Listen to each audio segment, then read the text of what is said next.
Hello there, people. Today I'll be listening to this audiobook because I hate myself. I really hope this records. Oh, Jesus Christ. Jesus Christ. Stones to Abigail by Anision. Read by me because I don't know why. I'm doing this for free. I don't know why I'm doing this either. I ain't gaining anything out of this. I don't think I am either. Chapter 1. I was asleep until I met her, but when I woke, I learned the meaning of perfect imperfection. What I've the? always been the type of person to focus on perfect stars as we spin imperfection. beneath them. The cool breeze on a sunny day, scattered patches of grass under my feet, the world around me, often forgetting to even glance at the one within. I had remained emotionally unexplored for so much in my life. It's painful knowing some can go an entire lifetime without understanding their own heart, an internal lock waiting for the right key to change everything. Oh, it's so edgy! Blinded by my recently painted wall-to-wall Okay, how long am I in this? Purely metal was painted white. Oh gosh, it's only been 55 seconds! Eyelids to desperately clamp together. Sleep! Painting my room like this was a clear act of subtle, self-inflicted psychological torture. I was going through another phase, from darkness to light and repeat. It's not a Seemed like a phase, story of my Mom! life. Man! My mom could see the it's not darker a colors phase. of the It's not a phase, I ma'am! comforted by them, but found there were good aspects of both extremes. I was happy to visit either side. They were both so simple. But right now, the intense light bouncing from wall to wall felt like it was ripping my mind in two. My mom didn't wake me. My alarm clock sat on my dresser with no explanation for its failure to function. The clock only illuminated a blank stare at 8:17 written all over its face. While entirely robotic, I imagined the clock to have the dumbest possible expression. What does that mean? To behave in any way outside its random glitch-infested nature. In the reflection of its plastic face, I could see myself unconsciously making a dumb expression I was imagining the clock to have. Oh, you I mean laughed the at my expression casual dorky tone and you began to always get ready make, to leave Greg? home. Without breakfast, I left for school with a bogus note in hand to idealistically explain my tardiness. I think most of my teachers were too exhausted to worry about small variances in our appearances from time to time. With how low their pay likely was, I imagined there were very few roles most teachers cared about. It was another cold day in Lakewood. The wind hit my eyes, forcing tears to form in the corners as he sped along the sidewalk at a no doubt unreasonable speed. I passed Logan and Raymond, walking the opposite direction. No doubt headed towards my the life church, is so terrible. Make out and hide out till school ends. They seemed so childish as they held hands and smiled excitedly as if they had gotten away with some tremendous crime. Out of my ears. Oh, Mr. don't Hanson, mind me. my heavy-set, middle-aged history teacher, I think it's rolled now his coming eyes out as I my walked into class. nose. James, talk to me after class, It's been 2 he said minutes. quickly, looking away from me as if I were an undervalued employee who was barely important enough to make eye contact with, let alone deliver a full sentence to. I have a note, I said. He ignored me and continued his lecture on yet another topic that would not only be completely useless later in life, but wasn't even relevant for even a few seconds after the words left his mouth. There was only 15 minutes left in class, Pretty much, but I I felt think this it would be more entire book stimulating to is integrate just myself into the room going to to yet be again like- study my classmates' behavior than to It's sit like in a hall watching me- the rows of scum-covered me tiles looking at inevitably slide myself off in the middle decaying school. walls. For as long as I remember, I've enjoyed seeing how people move around and talk to each other. Like they're all animals at the zoo. I would try to deliver yes. a more accurate analogy if I felt there was one, but so many of them seemed incredibly unaware of themselves, just living life as if it was some generic, predefined routine. Sometimes I felt like an alien who had a VIP pass It's to pronounced myself VIP! primitive human culture. just for Apparently entertainment. he's now. I sense everything I can take Obviously, around me. this The is seemingly totally not limitless from audible tones, taken from tremors Death in the Note. voices of growing Oh, children obviously ringing in my not. ears. In studying people, I found myself gradually learning to literally feel the various I am a personalities I encountered. human. I hyper-analyzed every inconsistent smell. The seemingly random clothing tiles, freckles, and Smell? assorted hairstyles filled my mind with questions, trying to rationalize and understand what sequence of events led them to decide who they were to become. It's obvious I took that the favor of person reading this categorizing book most is everyone around just me. trying to get The socially through this inept know-it-all, as fast the as dumb possible. attention-seeking drama kid, and the beach blonde bimbo. I really who hope gets this overly microphone defensive is at the recording. slightest hint of If criticism. so, then I'm gonna there are go all kids who lose just my one note. mind. There was so much to be seen, to be considered and organized in my mind. Class had just ended, so I walked over to Mr. Hanson's desk and placed the tardy note down in passing. As I walked out with the rest of my class, he called after me. 4 James, minutes. we Been still 4 need minutes. to Been talk. 4 minutes. I responded, New but record. continued to 4 walk minutes. outside the room. 4 minutes. I have to be early to my next class. Let's talk tomorrow. I walked quickly down the hall towards my art class, which was awkwardly placed in a trailer outside a clearly poorly funded high school.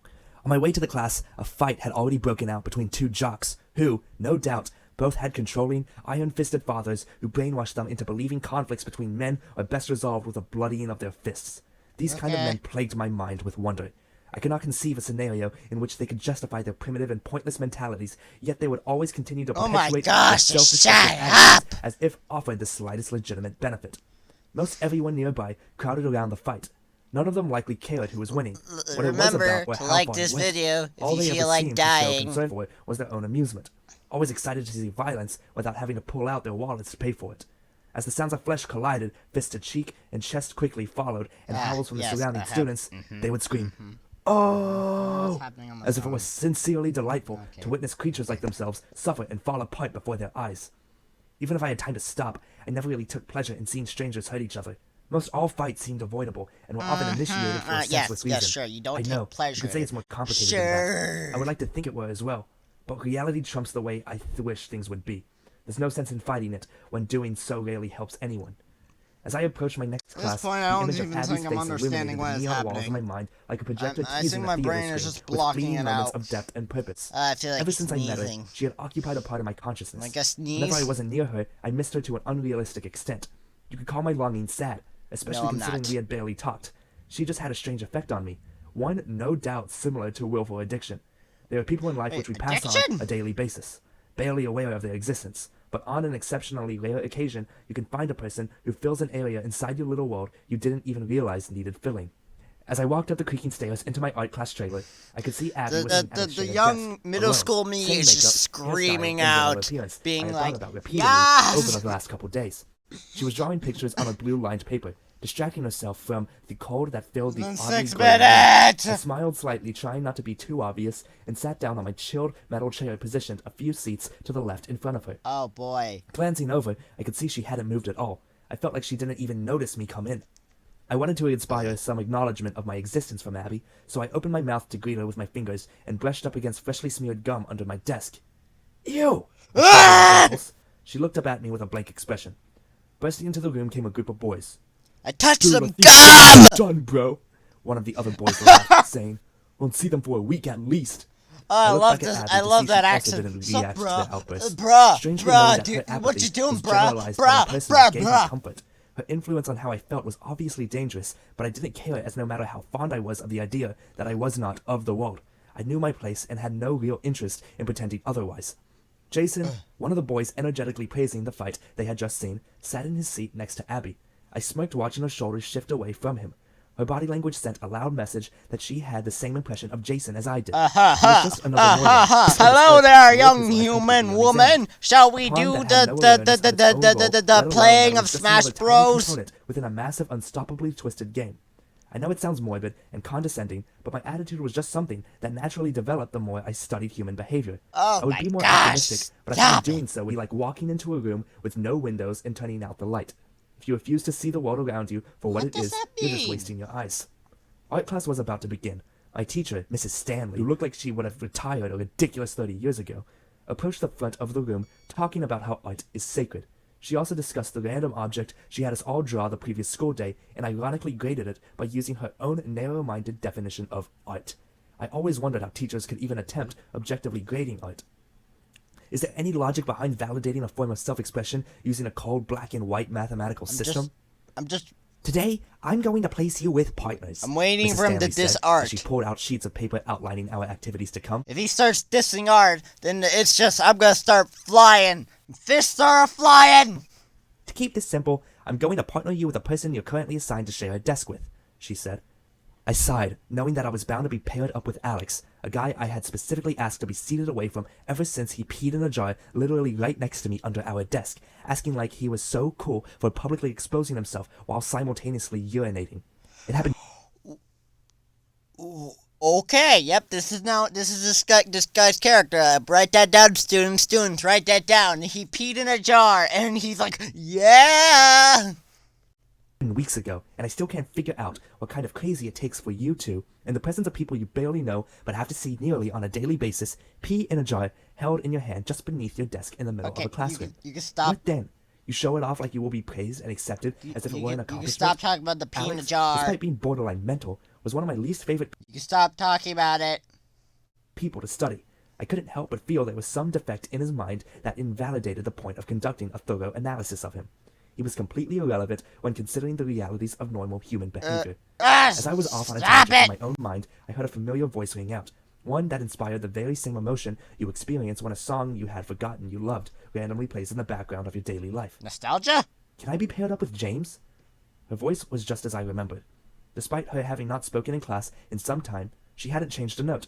Abby had interrupted the teacher just to partner with me. Oh, But I yay. asked myself if it was The really female going to love just work with me interest or just to finally get away makes with her Jason. way. The teacher, looking Oh, irritated, boy! Abby's discomfort with Don't Jason you not was feel it in your I bones, see Jason and Abby people? partners. James, switch seats with Jason.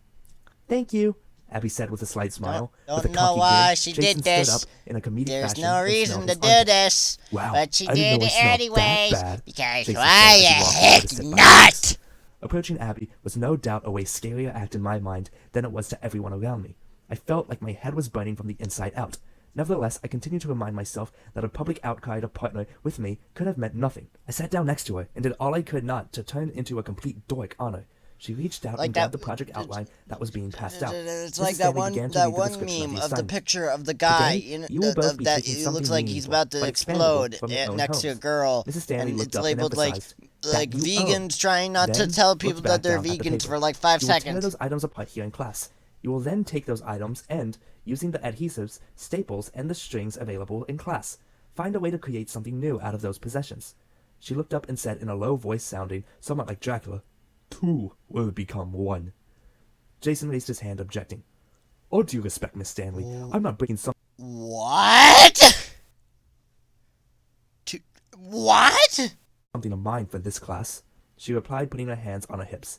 "That's fine, Jason. We'll supply you with the toilet paper rolls. We have plenty of extra around here." Jason suddenly looked disturbed and sarcastically spouted, "Freaking great!" Mrs. Stanley asked, "Are you sure? Your grade shouldn't suffer that much if you two just take Alex's piss jar and tape it to a toilet paper roll. You're already failing this class." Jason couldn't believe what she had just said, and Alex maintained an I awkward don't think frozen anyone facial reading this book can believe what she just said. Because I don't think that was... Did she just make fun of a student or whatever? What just happened? with his mouth slightly open in his normal weirdo, somewhat robotic 11 minutes! "Oh my god," Abby whispered under her breath with a slight smirk. I grinned uncontrollably. Just seeing her amused was amazing. Don't you to me. just It could love be a scream in the back of my remembering that mind reminding time me this my dorkiness and guy borderline peed obsession into with a escaping through my cop? face. It's not Don't that I you just couldn't help love being remembering unhappy that? in basically every little thing she did. I simply didn't want to change how I felt. In a way, she was like your favorite song or book. You could pretend not to like it, and in time, with the right mental coaching, maybe you would sincerely dislike it. But life just felt so much better embracing your condition entirely. Is that letting what all your he nerdy thinks of admiration flow this freely. book Mrs. Stanley that he continued. made? If there's anyone else who has an issue, please take it up with my 1-800 number, which is... She put her hand up to the air, signaling the students to react, but only a couple kids replied out loud with a catchphrase. 1-800-BOO-HOO. They mumbled. She continued. Good. Now for the rest of the class, please work with each other on what plan to bring and draw up a prototype sketch of what you feel your final piece of art will look like. Mrs. Stanley walked to the back of the room and sat down at a 1950s looking dust-infested desk. I would always laugh internally when I looked at the old thing. Maybe it was my way of coping with the fact I attended one of those most run-down schools in the state. I really hope this, Abby asked. you guys can It was hear amazing me. hearing my name pass her lips. Oh my but I had no gosh. time to think. If I didn't respond right. Oh, no, I really hope you guys can hear me, because I'm talking while he's talking, so that might happen. Oh no. Well, I think I'm gonna be done for today. If you want more suffering, please, let me know.